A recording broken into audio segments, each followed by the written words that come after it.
कल हमने बात की थी न्यू ट्रेंड्स के बारे में, नई प्रवृत्तियां जो मैथ्स के अंदर डाली गई है या साइंस में जो डाली गई है, उसमें आज हमें बात करना है सेकंड।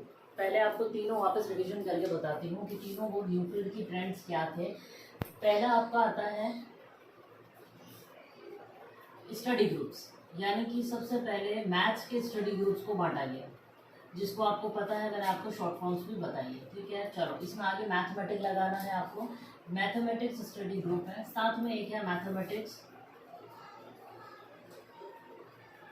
प्रोजेक्ट, और वो भी कौन सा है, स्कूल का, विद्यालय में जो होता है वो। मैं पूरा नहीं लिख रही हूँ क्योंकि हमें आगे भी बात करनी है। तीसरा जो था वो था न्यूफील्ड ने भी मैथमेटिक्स प्रोजेक्ट दिया था, जिसके जो हम आज भी स्टेम के नाम से भी जानते हैं। आपको शॉर्ट नेम जो है वो STEM याद रखना है।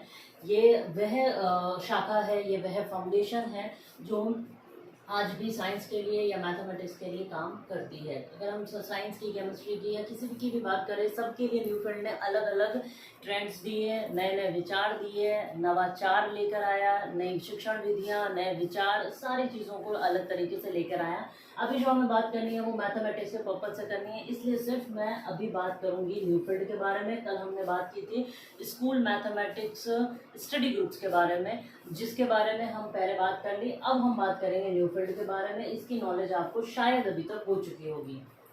जो अपना न्यूफील्ड है वो क्या कहता है, एक बार हम इसके बारे में डिस्कस करते हैं। तीनों आपको ट्रेंड्स याद रखने हैं, जनरल साइंस के, केमिस्ट्री के या साइंस के, सबके अलग अलग है। आपको अभी मैथमेटिक्स के बारे में बताती हूँ। जो अगला हमारा न्यू ट्रेंड या नया विचार जो था वो था न्यूफील्ड का मैथमेटिक्स, पूरा आप लिख लीजिएगा, मैथमेटिक्स प्रोजेक्ट। ये परियोजना क्या थी, कैसे काम करती थी, इसके उद्देश्य क्या थे, वो सब के बारे में बात करते हैं। अच्छा, इसकी आपको एक नाम और याद करना है जिसका नाम है स्टेम। ये इस नाम से आ जाए तो भी कोई बात नहीं, इस नाम से आ जाए कोई बात नहीं, दोनों सेम ही चीज़ है। अब देखिए, सबसे पहले मैं इसके बारे में बात करती हूँ कि आखिर ये है क्या। ये एक ऐसी फाउंडेशन है, एक ऐसा प्रोजेक्ट तैयार करती है मैथ्स के लिए जो बच्चों को आगे बढ़ाता है, उनको सृजनशील बनाता है, उस पर्टिकुलर स्पेसिफिक सब्जेक्ट के लिए उसको जागृत करता है, उसको जागरूक करके आगे बढ़ाता है, उस सब्जेक्ट के लिए उसके दिमाग को प्रभावशाली बना करके उसे क्रियाशील बनाने के लिए आगे बढ़ाता है। अब देखिए, तीन चीज़ें मैंने आपको बोली, क्या कि बालक क्रियाशील होता है, मतलब एक्टिव हो जाता है उस पर्टिकुलर सब्जेक्ट के लिए। फिर दूसरा, वो अलर्ट हो जाता है, वो जागरूक हो जाता है, वो अवॉइड हो जाता है। फिर एक तीसरी बात कि हमेशा वो उसके लिए प्रैक्टिकल रहेगा। तो ये सारी चीज़ें उन्होंने किस लिए की, ताकि मैथ्स को जो हमारे पूर्वज हमें देकर गए हैं उसको हम आगे बढ़ाने के लिए तत्पर रहें, बच्चों को हम प्रोत्साहित करते रहें। हम मोटिवेशन कहाँ से दे रहे हैं, इन्हीं फाउंडेशंस के द्वारा ही हम बालक को मोटिवेट कर रहे हैं, ताकि बालक कहीं ना कहीं, टीचर कहीं ना कहीं इन सब चीज़ों को पीछे ना छोड़ दे। अब देखिए, जो न्यूफील्ड है वो 1964 में कार्यरत हुआ था, मतलब कार्य करना उसने शुरू किया 1964 से, जो अभी तक भी काम कर रहा है, विद्यालयों के द्वारा करवाया जा रहा है। अब देखिए, इसके ऑब्जेक्टिव्स क्या है। अपन सबसे पहले ऑब्जेक्टिव बात करते हैं, फिर ये काम कैसे करता है उसके बारे में बात करेंगे। इसके ऑब्जेक्टिव में सबसे पहले मैं बात करना चाहूँगी कि इसका सबसे पहला उद्देश्य क्या था। इसका उद्देश्य था कि जितने भी 5 से लेकर के 13 साल की उम्र के जितने भी बच्चे हैं उनको प्रोवाइड करवाना कंटेम्पररी एजुकेशन, कंटेम्पररी मैथ्स, छोड़ देती हूँ इतना। अब आप इसकी जगह पर एजुकेशन भी लिख सकते हैं, ऑफ मैथ्स, उसको आगे बढ़ाना। और वो भी कौन सी एज के लिए, 5 to 13 एज वाले बालक, जो इस एज के बालक जिनका ब्रेन बन रहा है, जिनकी रुचियां बननी शुरू हो रही है, उनकी रुचि को वो उस तरीके से लेके जाएगा ताकि आगे जाकर भविष्य में वो इसको अपना भविष्य बना सके, इसको अपने भविष्य में एक व्यवसाय के रूप में काम में ले सके। इसलिए इस एज में उन्होंने वर्क किया। सेकंड जो उनका काम था वो क्या था, उनका ऑब्जेक्टिव जो था वो क्या था, वो चाहते थे कि जितने भी सेवारत शिक्षक हैं उन सेवारत शिक्षकों को एक ट्रेनिंग देना। ट्रेनिंग भी हम क्यों देते हैं, क्योंकि देखो जो टीचर्स पहले लग चुके हैं, लेकिन जैसे जैसे समय में परिवर्तन होता है, परिस्थितियों में परिवर्तन होता है, तो नया नॉलेज क्रिएट होता है। जब नई इंफॉर्मेशन क्रिएट होगी तो इस इंफॉर्मेशन को हम ट्रेनिंग के द्वारा टीचर्स को देते हैं और वो टीचर्स आगे बच्चों को देते हैं।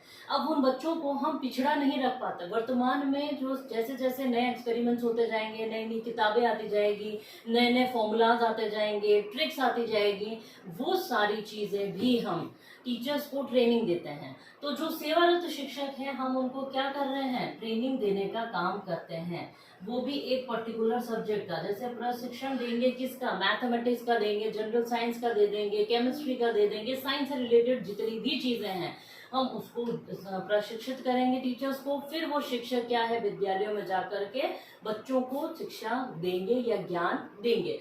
ये इनका दूसरा था। तीसरा जो मोटिव था या तीसरा जो इनका लक्ष्य था वो था कि जितनी भी आसपास की चीजें हैं उनको विज्ञान के द्वारा जोड़ना, उनको गणित के द्वारा जोड़ना।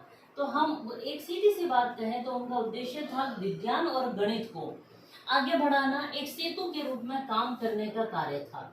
उन्होंने हमेशा एक सेतु का कार्य ही किया है इनके बीच में, इनको हमेशा जोड़ के रखा, इसीलिए गणित को रूप दिया, विज्ञान का एक रूप माना गया है गणित को। तो इन दोनों को जोड़ने का काम किसने किया, इन्होंने ही किया। ये नहीं चाहते थे कि इसको कभी भी इस चीज से अलग माना जाए, क्योंकि इसको भी देखा हम प्रैक्टिकल से करके देख सकते हैं। अब शेप, साइज, जितनी भी चीजें हम निकालेंगे, उसके मेंसुरेशन की चीजें, उसका पैरामीटर, उसका एरिया, वो सारी चीजें वो कहते हैं कि सब चीजें एक दूसरे से कोरिलेट होती हैं। तो हमें भी इन दोनों को एक दूसरे से जोड़ करके ही चलना पड़ेगा और इन्हें आगे बढ़ाना पड़ेगा। इस बच्चों को प्रोत्साहित करना होगा कि इसकी तरफ वो बढ़े, इसकी महत्ता को समझे, इसकी आवश्यकता को समझे। इसलिए इन्होंने हमेशा इन दोनों चीजों को रिलेट करते हुए चले। अब देखिए चौथी जो चीज थी वो क्या थी, इन्होंने हमेशा जो कार्य किया वो एक अध्ययन सामग्रियों, स्टडी मटेरियल को प्रदान किया। स्टडी मटेरियल को हम क्या कह रहे हैं, अध्ययन सामग्रियां। क्योंकि वो कहते हैं कि जब हम उनको प्रशिक्षित भी कर रहे हैं, हम उनको एजुकेशन भी दे रहे हैं, तो हमारे पास सामग्री क्या है, हमारे पास सामग्री किस रूप में है, हमारे पास सामग्री गाइड्स के रूप में है।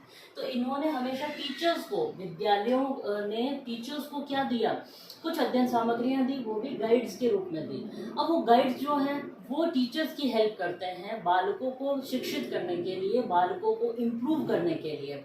फिर देखिए जो इम्प्रूवमेंट आया वो इन्होंने कहा कि 3 चीज़ों के रूप में आया। मैं इसको वापस से आपको ऊपर से बताऊं तो थोड़ा सा क्लियर होगा आपके लिए। तो जो गाइड्स थी वो 3 के रूप में थी, याद रखिएगा आप।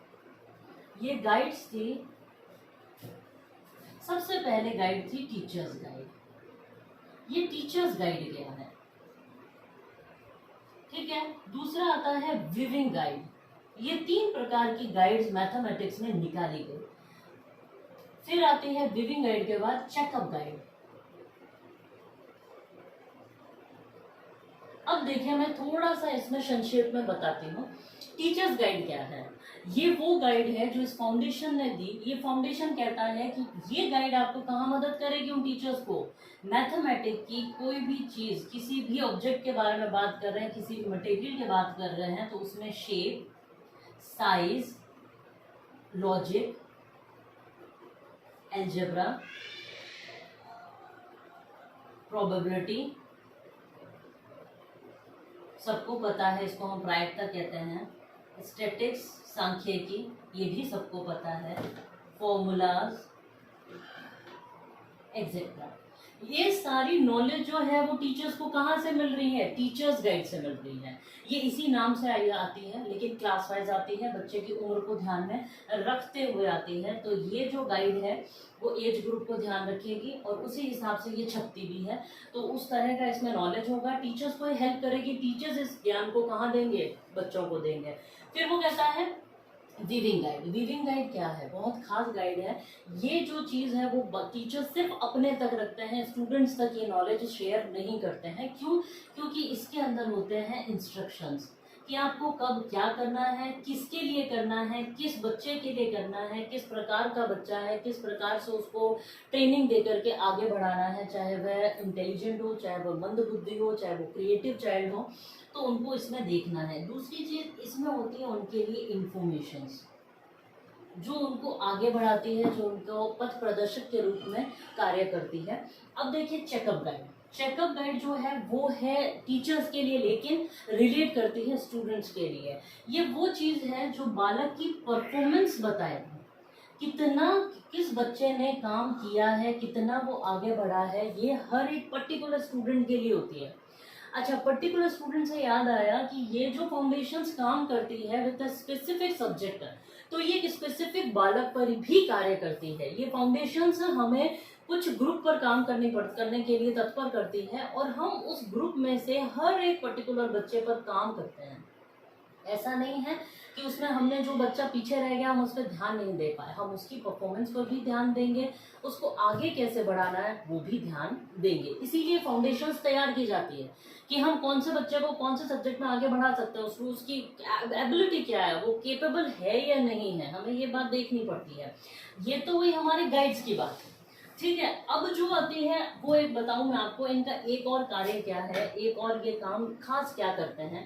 ये सबसे खास काम करते हैं कि जितने भी टीचर्स हैं उनको एक प्लेटफॉर्म तैयार करके देते हैं। प्लेटफॉर्म मीन्स उनको एक ट्रेनिंग सेंटर्स भी देते हैं, और प्लेटफॉर्म का मतलब है कि उनको सेंटर्स अवेलेबल करवाए जाते हैं। ऐसे सेंटर्स अवेलेबल करवाए जाते हैं जहां पर टीचर्स 4-5 काम आराम से कर सकते हैं। क्या?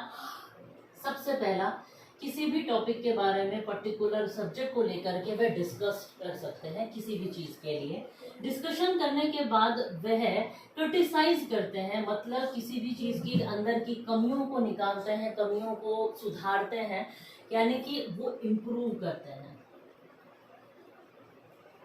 ये 3 काम होते हैं एक दूसरे से रिलेट। अब इम्प्रूव होने के बाद में जाहिर सी बात है एक काम होता है क्या, वो चीज डेवलप होती है। ये 4 काम वो बड़ी आसानी से करते हैं। ये इनको सेंटर्स दिए ही इसीलिए जाते हैं, हम इनको ट्रेनिंग सेंटर्स भी कहते हैं, जहाँ पे टीचर्स इकट्ठे होकर के डिस्कस कर सकते हैं, क्रिटिसाइज कर सकते हैं, इम्प्रूव कर सकते हैं एंड डेवलप कर सकते हैं। ये 4 काम किसके लिए हैं? उन बच्चों के लिए जो जिनको हमें एक पर्टिकुलर सब्जेक्ट को लेकर के चलना है। ये वो खास काम है। ये है आपके न्यू फील्ड के कार्य, न्यू फील्ड के ऑब्जेक्टिव्स। ऑब्जेक्टिव क्या है, एक खास मैं बताऊं इनका एम, वो मैं भूल गई, लेकिन अभी मुझे याद आया इम्प्रूव से लेकर के कि बालक को वो एक चीज के लिए हमेशा तत्पर करते हैं कि मैं क्या कर सकता हूँ। ये तीनों काम जो है वो मिला करके वो एक काम करता है कि मैं सॉरी क्या करता हूँ, क्या समझता हूँ, मतलब इसका आंसर वो स्वयं बालक अपने आप को देगा। ये है इनका मेन ऑब्जेक्टिव। मैथ्स में वो कहता है कि मैं क्या करता हूँ, मैं क्या समझता हूँ, इस बात का उत्तर वह स्वयं बालक अपने आप को देगा। क्या देगा? कि मैं कर सकता हूँ, मैं समझता हूँ या मैं समझ सकता हूँ। मैथ्स को, साइंस को वो अच्छे से समझ सकता है और उनके द्वारा वो अपने भविष्य में या आज वर्तमान में वो क्या कर सकता है। तो वह उत्तर देता है मैं कर सकता हूँ। इनका मेन मोटिव यही है कि हर बालक ये सोचे कि मैं कर सकता हूँ। जब वो इस चीज को समझ जाएगा मीन्स एक लेवल ऊपर आ जाएगा। क्या? कॉन्फिडेंस, कि हाँ ये सब्जेक्ट मुझे समझ में आता है, मैं कर सकता हूँ। मैं चाहे इसको प्रैक्टिकली अपने रूप में ढाल करके देखूं, चाहे मैं इसके लिए जागरूक होकर के देखूं, चाहे मैं इसको क्रियाशील करके देखूं, लेकिन मैं इस सब्जेक्ट को एक उन्नतशील विषय के रूप में देख सकता हूँ। मेरा उज्जवल भविष्य उस विषय में देख सकता हूँ, तो मैं कर सकता हूँ। ये जो इनका मेन एम था वो इसी पर, इस फाउंडेशन पर काम करता है। इस स्टेम, ये नाम याद रखिएगा, ये स्टेम आपको याद रखिएगा तने के रूप में। ये एक खास तना है पेड़ का जो कार्य करता है एक खास फल देने के लिए। ये आप हमेशा ध्यान रखिएगा। वो फल कौन है? वो आपका बच्चा है जिसको आप उसके लिए ज्ञान दे रहे हैं, वो ज्ञान अर्जित कर रहा है, वो फल है आपका। ये फाउंडेशंस अपने आप को स्टेम के रूप में मानते हैं कि हम एक मजबूत तना है और जिस पर बहुत सारे अच्छे अच्छे फल लगते हैं जो सारे रस भरे हुए हैं। ये चीज़ आपको फाउंडेशन सिखाती है। कल हम बात करेंगे एक और फाउंडेशन के बारे में जो मैथमेटिकल प्रोजेक्ट्स हैं, वो भी हम बात करेंगे। वो भी एक तरह की फाउंडेशन है, वो भी विद्यालयों में कार्य करती है और ये भी विद्यालयों में ही कार्य करती है। आपका जो होमवर्क रहेगा वो यही है कि जो न्यू ट्रेंड्स हैं या न्यू प्रोजेक्ट्स हैं रिलेटेड टू मैथ्स, वो आप जानकारी इकट्ठा करें, चाहे आप नेट से ले, गूगल से ले, और जो मैं आपको जानकारी दे रही हूँ इसको भी आप लिखते चले जाएं। आपको नोट्स चाहिए आप यूट्यूब पे कमेंट करें, उसके बाद में आपको मैं नोट्स अवेलेबल करवा दूंगी। लेकिन आप गूगल पे जाकर के भी, नेट पे जाकर इसकी जानकारी इकट्ठी करें कि मैथमेटिक्स के कौन कौन से ऐसे प्रोजेक्ट्स कार्य कर रहे हैं, कौन कौन से ऐसे फाउंडेशंस कार्य कर रही है जो बच्चों को आगे लेकर के जा रही है एक पर्टिकुलर सब्जेक्ट को लेकर के। Have a nice day.